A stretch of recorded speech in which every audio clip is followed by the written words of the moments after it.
ಈ ರಾಜ್ಯದಲ್ಲಿ ಸಂಚಲನವನ್ನು ಮೂಡಿಸಿದಂತ ಒಳ ಮೀಸಲಾತಿ ವಿಷಯವಾಗಿ ಇವತ್ತು ಪತ್ರಿಕಾಗೋಷ್ಠಿಯನ್ನು ಜಿಲ್ಲಾ ಪತ್ರಿಕಾ ಭವನದಲ್ಲಿ ನಾವು ಇವತ್ತು ಕರೆದಿದ್ದೇವೆ. ಈ ಒಂದು ಪತ್ರಿಕಾಗೋಷ್ಠಿಯಲ್ಲಿ ಭಾಗವಹಿಸಿದಂಥ ನಮ್ಮ ಸಮಾಜದ ಹಿರಿಯರು, ನಮ್ಮ ಮಾರ್ಗದರ್ಶಕರಾದಂಥ DS ಮಾಳ್ಗೆ ಅವರೇ ಹಾಗೂ ನಾಗರಾಜ ಮಾಳ್ಗೆ ಅವರೇ ಹಾಗೂ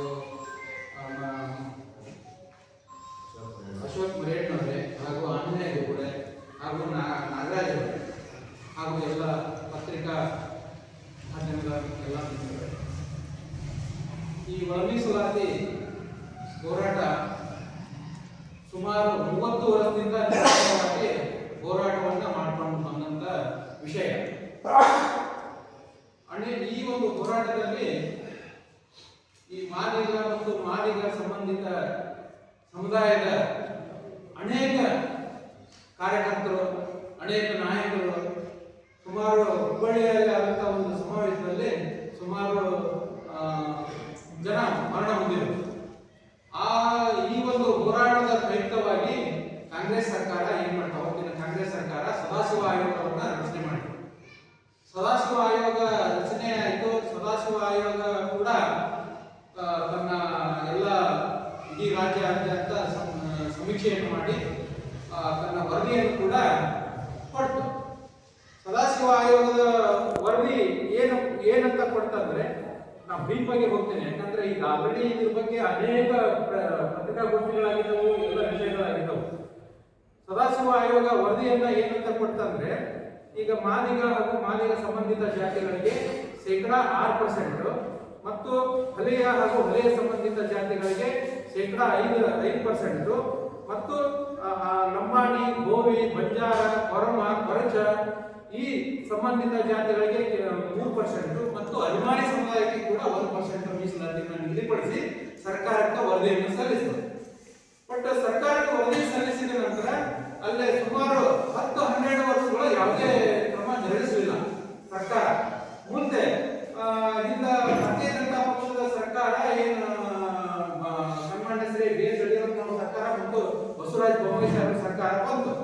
ಬೊಮ್ಮಾಯಿ ಸಾಹೇಬರ ಸರ್ಕಾರ ಬಂದಂತ ಸಂದರ್ಭದಲ್ಲಿ ಅನೇಕ ಇಡೀ ರಾಜ್ಯಾದ್ಯಂತ ಅನೇಕ ಹೋರಾಟಗಳು ನಡೆದವು.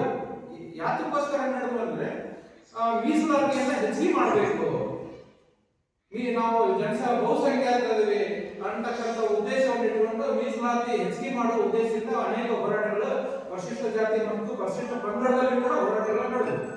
ಬಟ್ ಆ ಹೋರಾಟದ ಪ್ರಯುಕ್ತವಾಗಿ ಒಂದು ಆಯೋಗವನ್ನ ರಚನೆ ಮಾಡಿದರು. ಅದು ನಾಗಮೋಹನ್ ದಾಸ್ ಆಯೋಗವನ್ನು ರಚನೆ ಮಾಡಿದರು.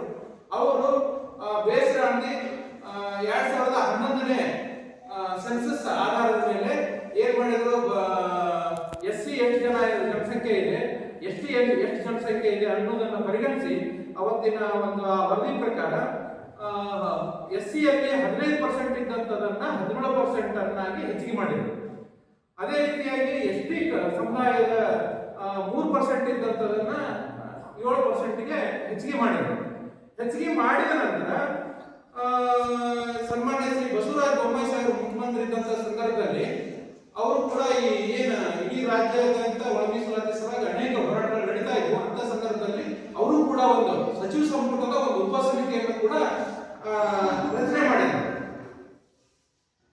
ಸಚಿವ ಸಂಪುಟದ ಒಂದು ಉಪಸಮಿತಿಯನ್ನ ರಚನೆ ಮಾಡಿ ಅಲ್ಲಿ ಒಂದು ತೀರ್ಮಾನ ತಗೊಂಡ್ರು.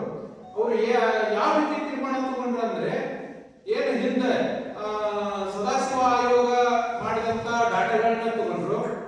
ಆಮೇಲೆ ಏನು ನಾಗಮೋಹನ್ ದಾಸ್ ಅವರು ವರದಿಯನ್ನು ಏನ್ ಕೊಟ್ಟಿದ್ರು, ಜನಸಂಖ್ಯೆ ಆಧಾರದ ಮೇಲೆ SC ST ಯಲ್ಲಿ ಜನಸಂಖ್ಯೆ ಎಷ್ಟೈತೆ ಅನ್ನೋದು ಕೂಡ ಎರಡು ಡಾಟಾಗಳನ್ನ ತಗೊಂಡು, ಅಂದ್ರೆ 17%ಗೆ ಪರಿಶಿಷ್ಟ ಜಾತಿಯಲ್ಲಿ 17%ಗೆ ಒಂದು ಮೀಸಲಾತಿಯನ್ನ ಒಂದು ಉಪಸಮಿತಿ, ಸಚಿವ ಸಂಪುಟದ ಉಪಸಮಿತಿಯನ್ನು ರಚನೆ ಮಾಡಿ ಆ ಉಪಸಮಿತಿಯಲ್ಲಿ ಒಂದು ತೀರ್ಮಾನ ತಗೊಂಡ್ರು.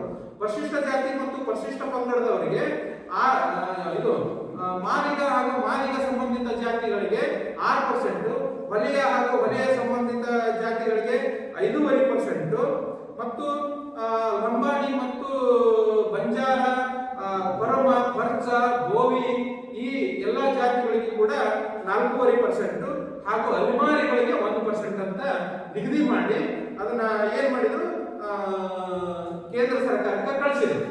ಕೇಂದ್ರ ಸರ್ಕಾರ ಕಳಿಸುವುದರ ಜೊತೆಗೆ ಈ ವಿಷಯವಾಗಿ ಸುಪ್ರೀಂ ಕೋರ್ಟ್ ಅಲ್ಲಿ ಕೂಡ ಈ ಪ್ರಕರಣ ಬಾಕಿ ಇತ್ತು. ಒಳ ಮೀಸಲಾತಿ ಸುಪ್ರೀಂ ವಿಚಾರವಾಗಿ ಸರ್ವೋಚ್ಚ ನ್ಯಾಯಾಲಯದಲ್ಲಿ ಕೂಡ ಬಾಕಿ ಇತ್ತು ಪ್ರಕರಣ. ಅದು ಕೂಡ ಒಂದು ಈಗ ಸರ್ವೋಚ್ಚ ನ್ಯಾಯಾಲಯ ಕೂಡ 1/8/2024 ಒಂದು ಆದೇಶವನ್ನು ಮಾಡಿದೆ. 1/8/2024 ಆದೇಶ ಏನಂತ ಮಾಡ್ತಂದ್ರೆ, ಒಳ ಮೀಸಲಾತಿಯನ್ನ ಜಾರಿ ಮಾಡುವಂತ ಅಧಿಕಾರ ಸಂಬಂಧಪಟ್ಟ ರಾಜ್ಯಗಳಿಗೆ ಇದೆ.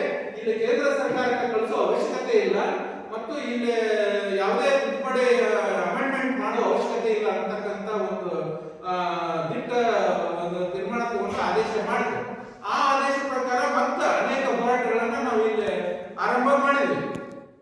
ಆರಂಭ ಮಾಡಿದ್ಮ್ಯಾಗ ಇಲ್ಲಿ ಇರ್ತಕ್ಕಂಥ ಏನು ಕಾಂಗ್ರೆಸ್ ಸರ್ಕಾರ ಒಂದು ಕಮಿಟಿಯನ್ನು ಮತ್ತೆ ನಾಗಮೋಹನ್ ದಾಸ್ ಅವರ ಒಂದು ಆಯೋಗವನ್ನು ರಚನೆ ಮಾಡಿದ್ರು. ನಾಗಮೋಹನ್ ದಾಸ್ ಅವರ ಆಯೋಗವನ್ನು ರಚನೆ ಮಾಡಿದ್ದು.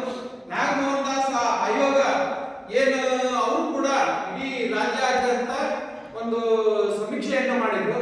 ಸಮೀಕ್ಷೆ ಮಾಡಿ ಮತ್ತು ಅವರು ಕೂಡ ಏನು ಹಿಂದ ಮಾಧುಸ್ವಾಮಿ ಅವರ ಮಾಡಿದಂತ ಒಂದು ಉಪ ಸಮಿತಿಯ ಒಂದು ಡಾಟಾ ಮತ್ತು ಸದಾಶಿವ ಆಯೋಗದ ಒಂದು ಡಾಟಾ ಮತ್ತು ಅವರು ಹೆಚ್ಚುವರಿಯಾಗಿ ಯಾರು ಆರ್ಥಿಕವಾಗಿ ಮುಂದುವರೆದಿದ್ದಾರೆ, ಯಾರು ಆರ್ಥಿಕವಾಗಿ ಹಿಂದುಳಿದಿದ್ದಾರೆ ಮತ್ತು ಯಾರು ನೌಕರದಾರರು ಹೆಚ್ಚಿದ್ದಾರೆ, ಯಾರು ನೌಕರದಾರರು ಕಡಿಮೆ ಇದ್ದಾರೆ, ಇದೆಲ್ಲ ಕೂಡ ಸಮೀಕ್ಷೆಯನ್ನು ಮಾಡಿ ಒಂದು ವರದಿಯನ್ನ ತಯಾರು ಮಾಡಿದರು.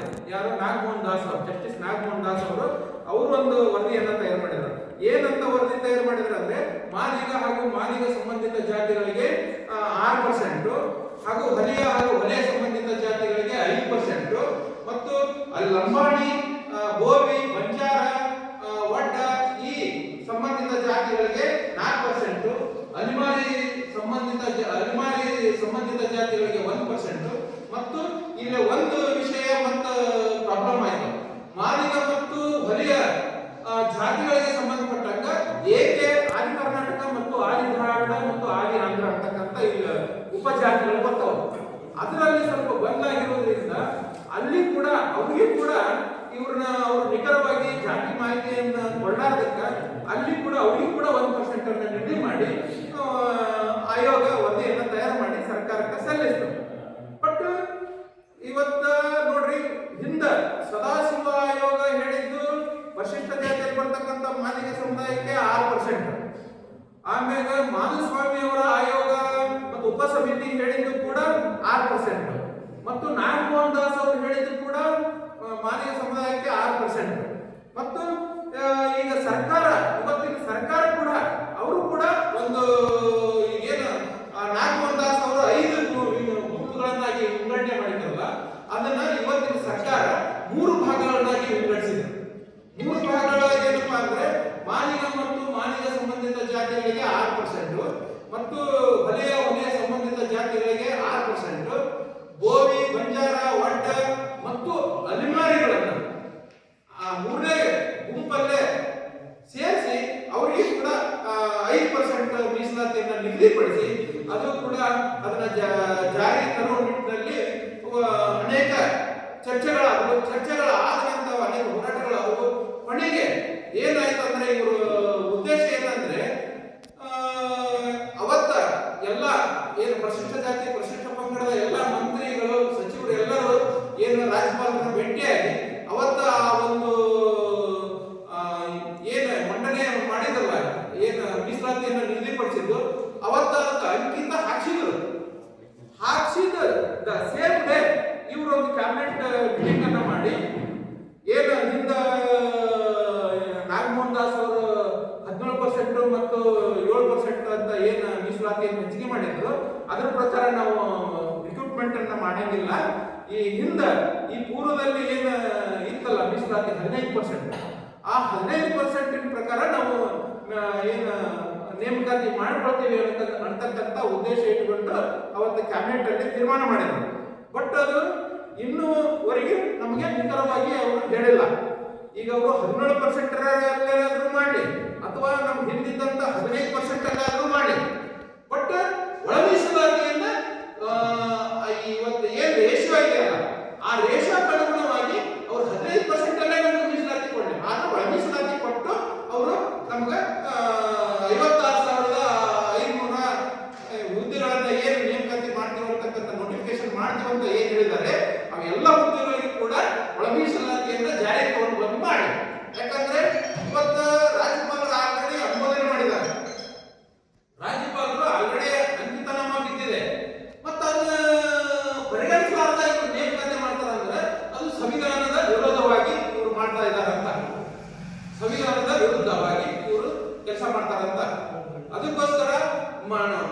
ಒಟ್ಟಾರೆ ಟೋಟಲ್ ಆಗಿ ಹೇಳಬೇಕಂದ್ರೆ ಈಗ ಅನೇಕ ಹೋರಾಟಗಳನ್ನ ನಿರುದ್ಯೋಗಿಗಳು ಇವತ್ತು ರಾಜ್ಯಾದ್ಯಂತ ಮಾಡಿದರು. ನಿರುದ್ಯೋಗಿ ಉದ್ಯೋಗ ಆಕಾಂಕ್ಷಿಗಳು ಹೋರಾಟ ಮಾಡಿದ ಒಂದು ಪ್ರಯುಕ್ತವಾಗಿ ನಾವು ಇವತ್ತ ಏನು 56,000 ಜನರನ್ನ ನಾವು ನೇಮಕಾತಿ ಮಾಡ್ಕೊಳ್ತೀವಿ ಅಂತಕ್ಕಂಥ ಮಾತು ಹೇಳ್ತಾರೆ. ಬಟ್ ಇವ್ರು ಹೇಳೋದು ಏನಂದ್ರೆ ಕಣ್ಯಾಗ ಏನು ಉದ್ಯೋಗ ಆಕಾಂಕ್ಷಿಗಳಿಗೂ ಕಣ್ಣಾಗ ಮಣ್ಣು ಎತ್ತುವಂತ ಕೆಲಸ ಮಾಡಕತ್ತಾರೆ. ಯಾಕಂದ್ರೆ ಇದನ್ನ ನಾಳೆ ಈ ಒಳ ಮೀಸಲಾತಿ ಬರಲಾರದ ಇವರು ಏನಾದರೂ ನೋಟಿಫಿಕೇಶನ್ ಮಾಡಿದ್ದಕ್ಕರೆ ಆದ್ರೆ ಇದು ಸಕ್ಸಸ್ ಆಗಲ್ಲ. ಇದಕ್ಕ ಮತ್ತ ನ್ಯಾಯಾಲಯದ ಭಾಗ ನಾವು ಕಟ್ಟಬೇಕಾಗತ್ತೆ, ಅಲ್ಲೇ ತಡೆ ಹಿಡಿಬೇಕು, ತಡೆ ಹಿಡಿತೈತಿ. ಅದಕ್ಕೋಸ್ಕರ ಅಂದ್ರೆ ಇವತ್ತು ಉದ್ಯೋಗನೂ ಕೊಡಬಾರ್ದು, ನೋಟಿಫಿಕೇಶನ್ ಮಾಡಿದ್ರು ಅನ್ನಂಗ ಆಗುತ್ತೆ, ನಿರುದ್ಯೋಗಿಗಳಿಗೆ ನ್ಯಾಯನೂ ದೊರಕಿಸಿಕೊಡಬಾರ್ದು. ಈ ಒಂದು ಕಾನ್ಸೆಪ್ಟ್, ಈ ಒಂದು ದುರುದ್ದೇಶ ಇಟ್ಕೊಂಡು ಈ ತರ ಮಾಡಕತ್ತಾರ ಅಂತ ನಾ ಹೇಳ್ಬೋದು. ಅದಕ್ಕೋಸ್ಕರ ದಯವಿಟ್ಟು ನಮ್ಮ ರಾಜ್ಯದ ಮುಖ್ಯಮಂತ್ರಿಗಳಲ್ಲಿ ಮತ್ತು ಸಮಾಜ ಕಲ್ಯಾಣ ಮಂತ್ರಿಗಳಲ್ಲಿ ಹಾಗೂ ಏನು ಪರಿಶಿಷ್ಟ ಜಾತಿಯಲ್ಲಿ ಬರ್ತಕ್ಕಂಥ ಎಲ್ಲ ಸಚಿವರುಗಳಲ್ಲಿ ನಾನು ವಿನಂತಿ ಮಾಡಿಕೊಳ್ಳುವುದೇನೆಂದ್ರೆ, ಒಳ ಮೀಸಲಾತಿಯನ್ನ ನೀವು 15% ಮೀಸಲಾತಿ ಕೊಡ್ರಿ ನಮ್ಗೆ, ಆದ್ರೆ ಒಳ ಮೀಸಲಾತಿಯನ್ನ ಆ 15% ಅಲ್ಲ ವಿಂಗಡಣೆ ಮಾಡಿ ನೇಮಕಾತಿ ಮಾಡ್ರಿ ಅಂತ ನಾನು ವಿನಂತಿಯನ್ನ ಮಾಡಿಕೊಳ್ತೇನೆ. ಮತ್ತೆ ಈಗ ನಮ್ಮ ಹಿರಿಯರು ಕೂಡ ಈ ಒಳ ಮೀಸಲಾತಿ ಕುರಿತು ಅವರು ಕೂಡ ಮಾತಾಡ್ತಾರೆ.